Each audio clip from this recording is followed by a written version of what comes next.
오늘 우리에게 주신 하나님의 말씀 요수아 12장 1절에서부터 24절까지 말씀입니다. 한 절씩 교독합니다. 이스라엘 자손이 요단 저편 해돋는 쪽 곧 아르곤 골짜기에서 헤르몬 산까지의 동쪽 온 아라바를 차지하고 그 땅에서 쳐 죽인 왕들은 이러하니라.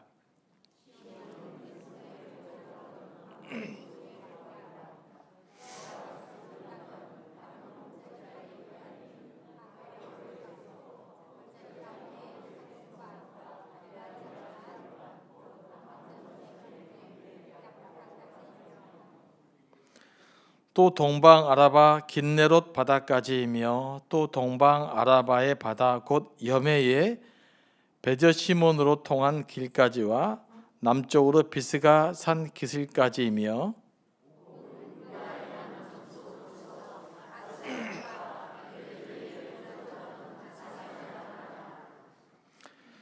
그가 다스리던 땅은 헤르몬 산과 살르가와 온 바산과 및 그술 사람과 마아가 사람의 경계까지의 길르앗 절반이니 헤스본 왕 시온의 경계에 접한 곳이라.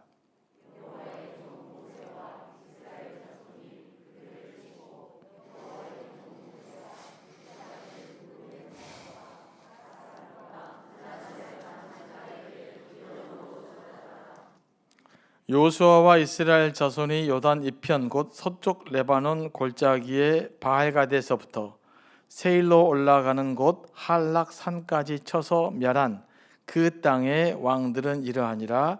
그 땅을 여호수아가 이스라엘의 지파들에게 구분에 따라 소유로 주었으니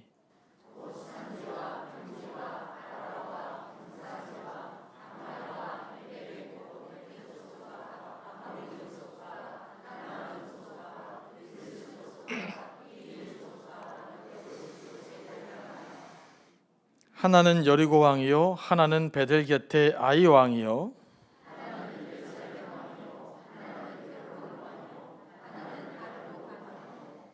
하나는 라기스 왕이요 하나는 드빌 왕이요 하나는 게델 왕이요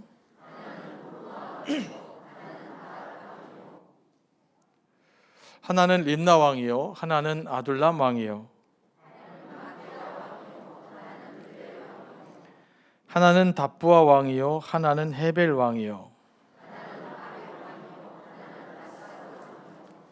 하나는 마돈 왕이요 하나는 하솔 왕이요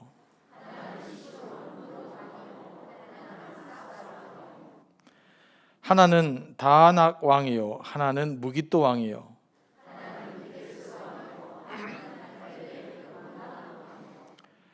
하나는 돌의 높은 곳에 돌 왕이요 하나는 길갈의 고임 왕이요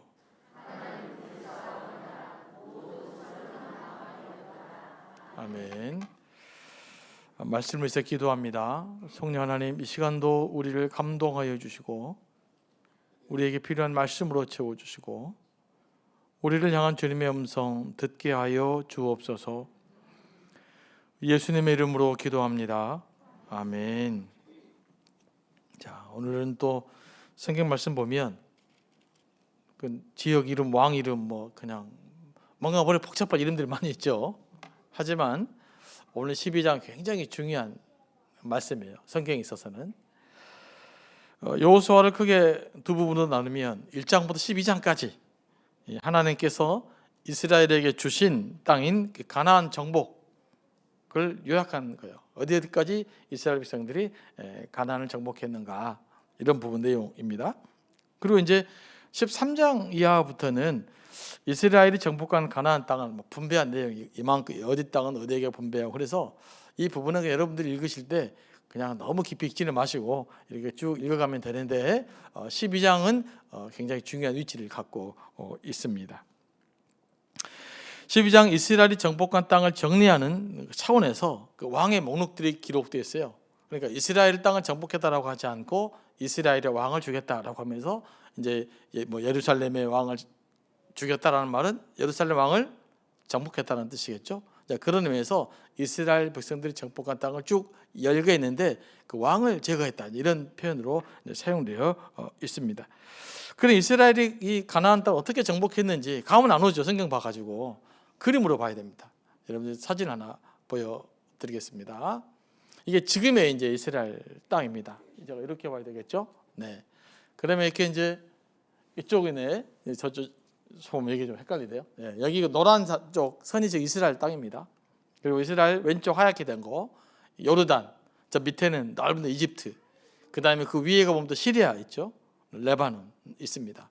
그러면 이제 그 12지파에 해당되는 땅이 이스라엘과 요르단에 거쳐서 시리아 조금 거치고 레바논 살짝 거쳐서 이렇게 12지파가 형성이 되거든요.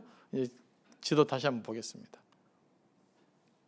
네, 그 파란 거 보이죠? 이게 이제 염해 사해입니다. 위에 조그만 게 이제 갈릴리, 여기 긴나 이렇게 돼 있는데 아무튼 그 땅이고요.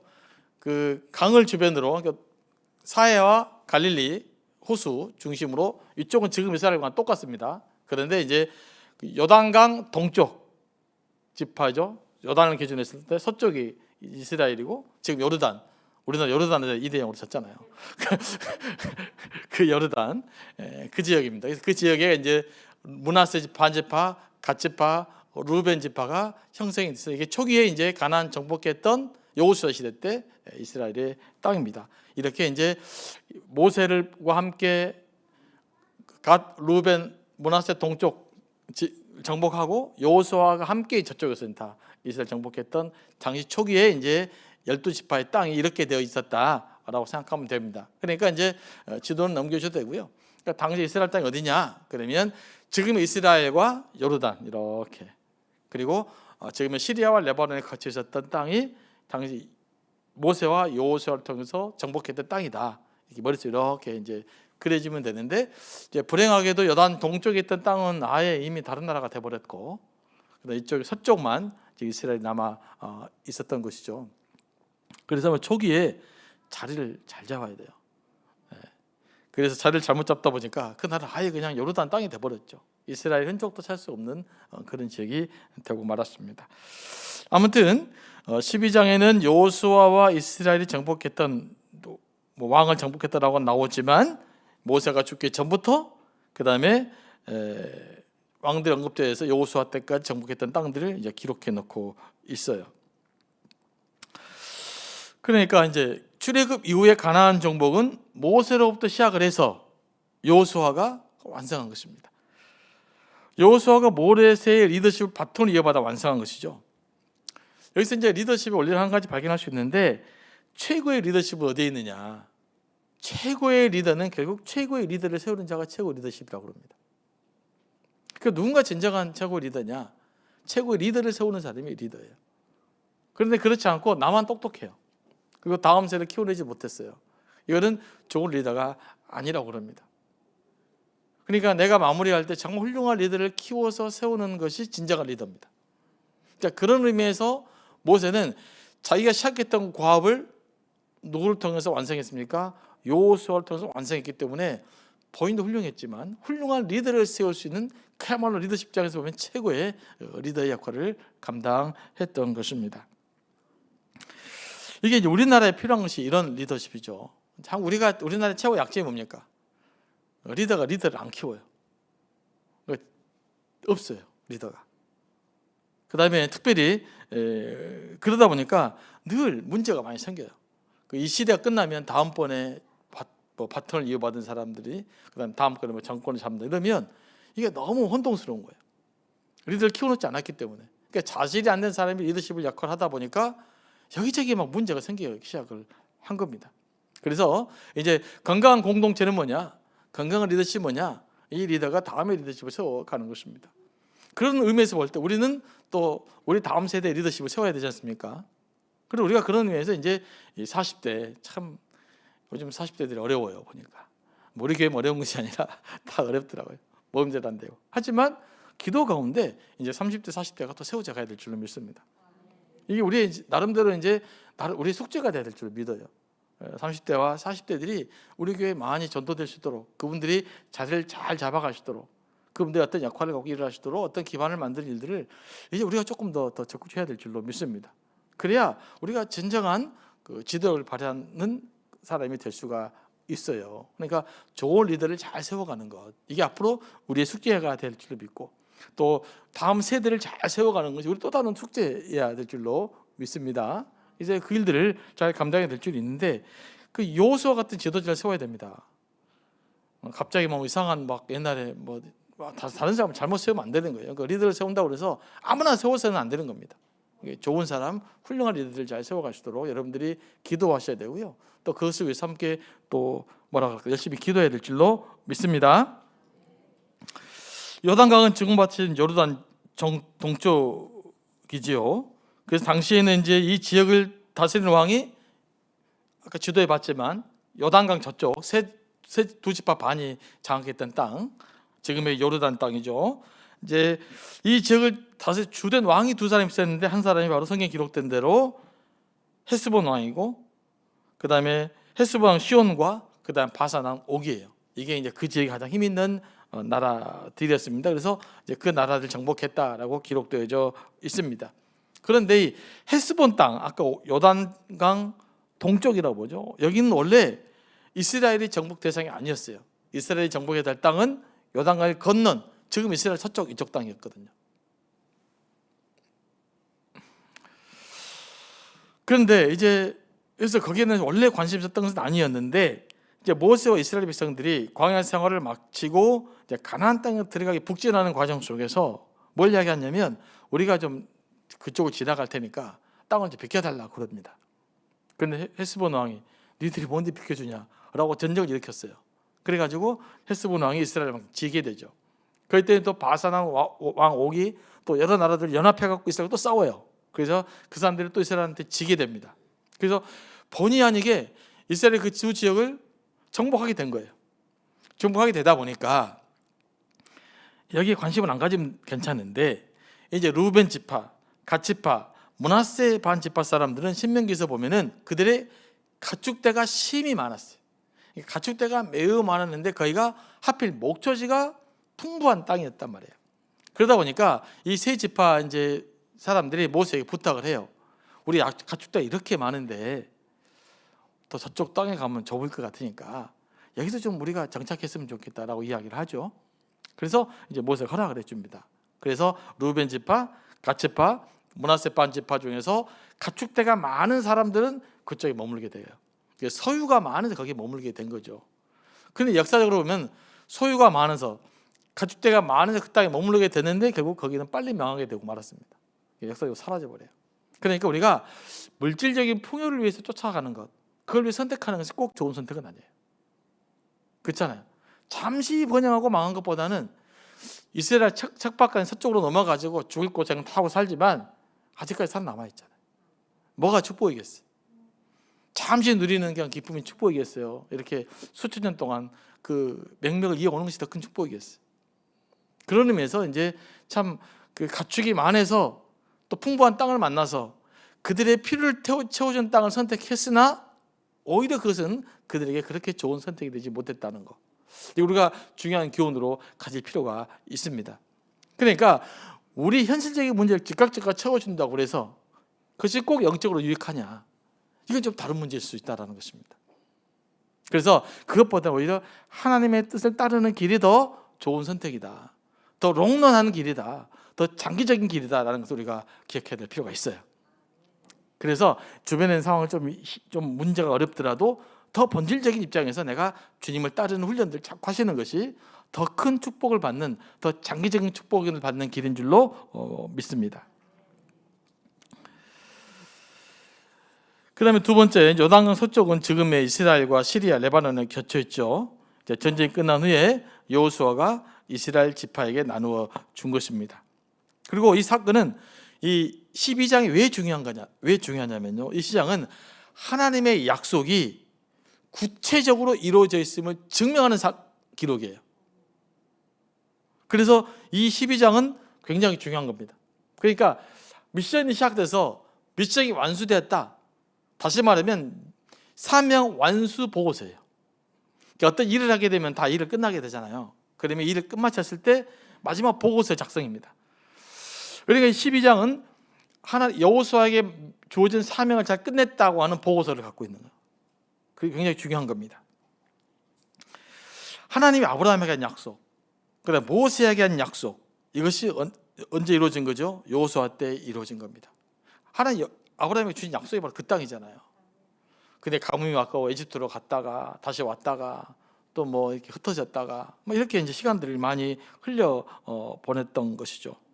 그러니까 아브라함을 걸쳐서 모세에게까지 기록된 거 보면요, 약 700년이 걸려요. 이때까지. 그러니까 하나님의 약속이 700년 동안 지속적으로 끊이지 않고 유지되어졌고 마침내 완성됐다 이 이야기입니다.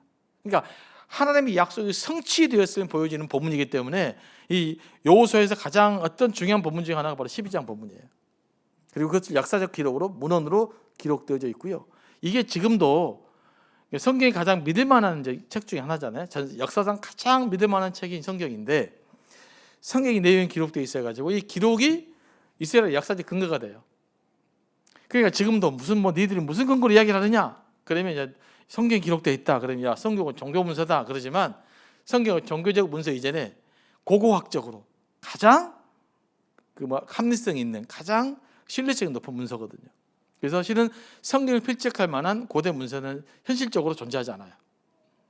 가장 근거 있는. 그래서 이제 이만한 책이었기 때문에 이것으로 이스라엘 백성들은 근거를 대고 뭐 다른 역사학자들은 뭐 이게 무슨 근거냐 그러지만 이 당시는 이게 종교 겸 역사 겸 문화 겸 자신들의 정치성이 겸 그래요. 그래서 이것을 갖고 이야기하는 것이죠. 자, 그래서 이 기록들이 지금의 이스라엘의 역사적 근거가 되기도 하는 굉장히 중요한 본문이라는 것을 우리가 기억해야 됩니다. 그러나 궁극적으로 이 12장을 통해서 우리에게 보여주고자 하는 것은 뭐냐면 하나님의 약속은 반드시 이루어진다라고 하는 걸 보여준 거죠. 아브라함에게 했던 그 약속, 수많은 삶의 시간들 잊어버릴 만했던 그 약속, 이제는 그것이 있으나만 했던 것 같은 그 약속, 모세에게 다시 보여줬던 약속, 그 약속이 결과적으로는 이루어지고 말았다, 이렇게 이루어졌다라고 우리에게 이야기하고 있는 것입니다. 그래서 이 말씀을 묵상할 때마다 우리가 느끼는 것은 뭡니까? 기억해야 될 것은 하나님의 약속은 반드시 이루어진다라고 하는 거예요. 시간이 오래 걸려도록 이루어진다라는 거예요. 우리는 잊어버릴지 모르지만 하나님은 반드시 당신의 약속을 이루신다. 이 메시지를 12장을 통해 우리는 발견해야 될 줄로 믿습니다. 그런데 참 이 이스라엘 역사를 묵상하다 보면 참 은혜가 됩니다. 왜 그러냐면요, 이스라엘 하나님의 그 약속을 받은 그 아브라함이나 이분들이 보면 그렇게 우리가 볼 때 그렇게 위대한 삶을 살질 않아요. 그죠? 우리랑 비슷하게 살지 않습니까? 아브라함 보세요. 그 엄청난 약속을 받고 믿음의 사람이지만 그냥 무서우니까 자기 부인도 그냥 누이라고 속여버리고, 뭐 이삭도 또 그러고, 하여간 위기 때 되면 참 비겁한 사람들이 많아요. 네. 어쩔 때는 죄도 짓고 실수도 하고, 또 광야 인생 보면 얼마나 이스라엘 백성들 불평이 많습니까? 불평 많고 불만 많고 툭하면 원망하고. 그런데 그 사람들을 하나님이 약속했기 때문에 끝까지 포기하지 않았다라고 하는 사실이에요. 저는 그게 은혜예요. 우리 같으면 톡 말을 안 들어. 그러면 이렇게 같이 가겠습니까? 그래, 네가 나를 배신했어? 우리 한번 봐보자. 이래가지고 그냥 보복을 해야 되는데 하나님은 당신이 구원한 약속, 그렇게 원망하고 그렇게 불평하고 그렇게도 말도 안 듣고 그렇게도 완고하고 때로는 죄짓고 우상숭배함에도 불구하고 하나님은 그 이스라엘 백성을 끝까지 포기하지 않으셨다라고 하는 사실이에요. 그 백성을 통해서도 하나님의 약속을 반드시 이루시잖아요. 그게 저는 은혜예요. 우리가 하나님의 약속을 받습니다. 하나님의 자녀가 됐습니다. 솔직히 우리의 삶이 예수 믿지 않는 사람과 별로 차이 없잖아요. 그러지 않아요? 얼마나 우리가 잘 삽니까? 조금 의식이 있잖아요. 죄의식이 생기고 잘못 좀 빨리 깨닫고 문제 좀 알고, 하지만 결국 우리의 삶은 큰 차이가 없어요. 그러니까 우리의 삶의 기준으로 본다면, 하나님의 도덕적 기준으로 본다 그러면 우리는 복받을 사람이 한 명도 없어요. 그러잖아요. 그런데 왜 우리는 하나님의 축복받는 자녀인가? 하나님 우리를 구원하시 작정을 하셨고 우리를 끝까지 지켜주겠다고 약속했고 내가 너를 결단하고 떠나지 아니하리라 라고 약속했기 때문에 그 약속 때문에 우리를 지켜준다라고 하는 사실이에요. 여기서 우리는 하나님의 은혜를 발견합니다. 이거 놀라운 건 아니겠습니까? 우리 삶을 돌아보고 또 제 삶을 돌아보면 아무것도 아니에요. 정말 아무것도 아니에요. 정말로 남자가 내 속과 정말 하나도 없어요. 1%도 없어요. 어떻게 하나님의 사랑 아는 것이 은혜일 뿐이지. 다르게 설명할 수가 없어요. 내가 남자보다 뭐 똑똑하기를 한가, 뭐 잘 살기를 한가, 뭐 내가 천사 짓을 하는가, 뭐 아무것도 없어요. 그런데 그런 나를, 그런 우리를 하나님 찾아와 주시고 하나님의 자녀 삼아 주시고 약속해 주시고 약속했다는 거 하나 때문에 그 약속을 믿었다는 거 한 가지 이유 때문에 우리를 끝까지 지키시고 보호하시는 거 하나님의 사랑. 그 하나님의 사랑이 우리를 향한 하나님의 사랑이라는 것을 우리가 다시 한번 발견하게 됩니다. 그래서 나를 향한 하나님의 약속은 반드시 이루어진다라는 말씀을 다시 한번 깨닫게 돼요. 예수께서 우리에게 약속했지 않습니까? 성경을 통해서 주 예수를 믿으라. 그리하면 너와 내 집이 구원을 얻으리라. 이 약속은 반드시 지켜질 것입니다. 영적으로도 지켜주실 것이고 육신적 삶에서도 지켜주시고 우리의 현장 삶 현장 가운데서도 이 약속은 반드시 이루어질 줄로 믿습니다. 우리가 잘나서가 아니라 하나님이 약속에 신실하신 분이기 때문에 그렇습니다. 나는 하나님께 변심을 하지만, 나는 내 방식대로 살지만, 나는 순간순간 하나님을 배신하지만, 나는 순간순간 우상을 숭배하고 살지만, 그럼에도 불구하고 하나님 우리를 포기하지 않으신다라고 하는 사실이에요. 매를 때려서라도, 징계를 해서라도, 앞길을 막아서라도, 눈물을 쏙 빼게 만들면서라도 우리를 절대로 포기하지 않으실 것입니다. 그 하나님의 약속을 믿고 우리가 하루하루 살아갔으면 좋겠습니다. 힘들 때도 지칠 때도 나를 향한 하나님의 사랑은 변치 않는다. 이 사실 하나를 붙들고 기도하며 나아갈 수 있게 되기를 원합니다. 기도하며 나가겠습니다. 하나님 아버지 말씀을 통해서 하나님의 약속은 반드시 이루어진 것을 믿습니다.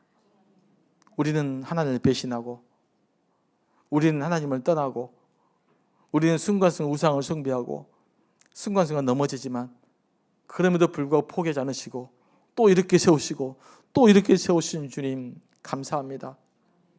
때로는 채찍질이 너무나 아프지만 그렇게 해서라도 우리를 구원해 주시고 생명길로 인도해 주신 것을 감사합니다. 이 주님의 약속을 붙들며 하루하루 승리하며 살아갈 수 있도록 인도하시고 지치고 힘들 때마다 이 약속 바라보게 하여 주시옵소서. 우리를 향한 주님의 약속 붙들며 하루하루 살아갈 때 하나님은 놀라운 축복의 삶이 우리 가운데 넘쳐나게 하여 주옵소서. 예수님의 이름으로 기도합니다. 아멘.